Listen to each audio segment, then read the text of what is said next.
the US, Miss Me Blind, released in 14th of February 1984 on Valentine's Day. Now, when I was doing some research for this episode, Jermaine Stewart, who of course had that huge hit with Where They Had to Take Her Clothes Off, sang BVs on the album and on this track. But there's a bit of a backstory as to how he became involved with Culture Club. Yeah, so Jermaine Stewart was touring as a backup dancer for the group Shalimar.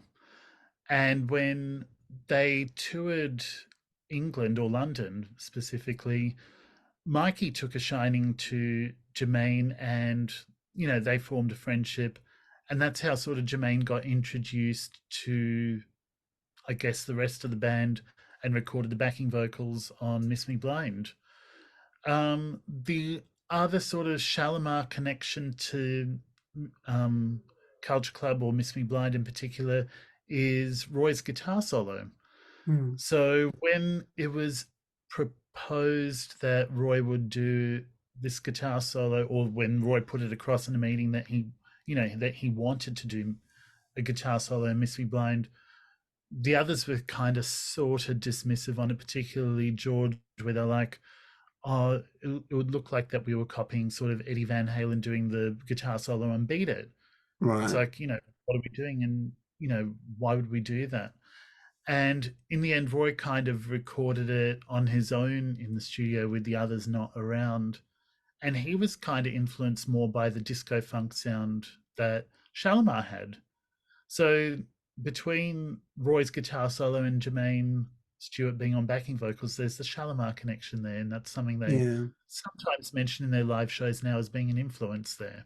I love the guitars on this track. It's got a great bridge as well. And and then the drums and percussion kicks in, and I just love this track. Now, of course, Miss Me Blind reached number 5 in the US, number 6 in Canada, and it was also released in Australia as well.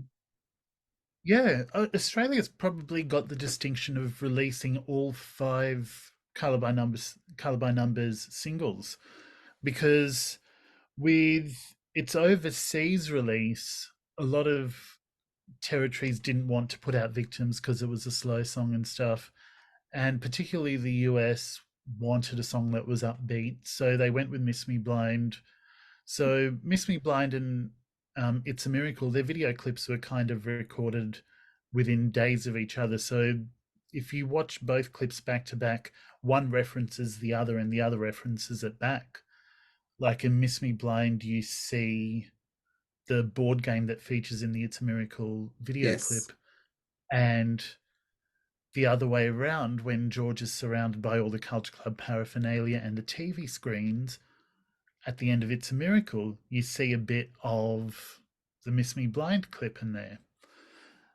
And then, being the last sort of single off Colour by Numbers, the end of Miss Me Blind has this bit where the Japanese temple in which Culture Club are supposed to be in are being controlled by two Japanese people, and the whole temple is being destroyed by a fire, and it's being put out by the guitar that Roy plays in the clip. And they scream out some sort of hysterical phrase in Japanese, which translates to "the house is on fire" or "the house is burning," which then became the title of the next album. Hmm. So there's a lot there's a lot that sort of happened with Miss Me Blind. But yeah, going back to it being single, Australia got it as the fifth single to sort of coincide with their Colouring Down Under tour in '84.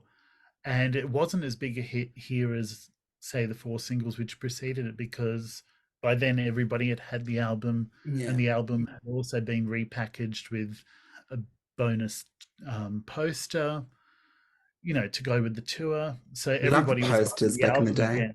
again. Oh, I mean, posters in vinyl, they were huge. Yes, they I were. had I had I had the one from Color by Numbers up on my wall forever. It was Yeah. the one, four of them, and they're sort of baseball gear and George just looking absolutely stunning there, Yes. sitting, the stool in his